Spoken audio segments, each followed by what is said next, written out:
নমস্কাৰ শ্ৰদ্ধা ছাৰ বাইদেউসকল আপোনালোক সকলোকে মই মোৰ ইউটিউব চেনেল নলিনীকান্ত ডেকালৈ স্বাগতম জনাইছোঁ।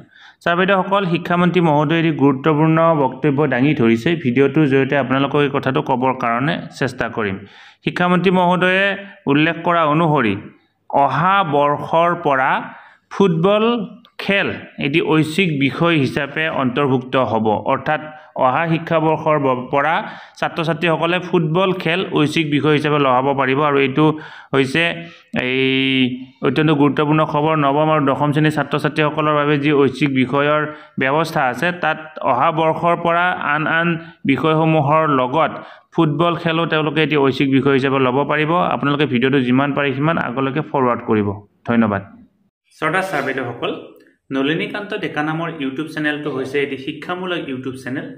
এই চেনেলটোৰ জৰিয়তে আমি শিক্ষক, ছাত্ৰ ছাত্ৰী, অভিভাৱক আৰু বিদ্যালয়ৰ কাৰণে উপযোগী কিছু ভিডিঅ' প্ৰস্তুত কৰিবৰ কাৰণে চেষ্টা কৰোঁ। আপুনি যদি আজি পোনপ্ৰথমবাৰৰ কাৰণে এই চেনেলটো চাইছে, অনুগ্ৰহ কৰি চেনেলটো ছাবস্ক্ৰাইব কৰিব আৰু অল নটিফিকেশ্যন প্ৰেছ কৰি থ'ব।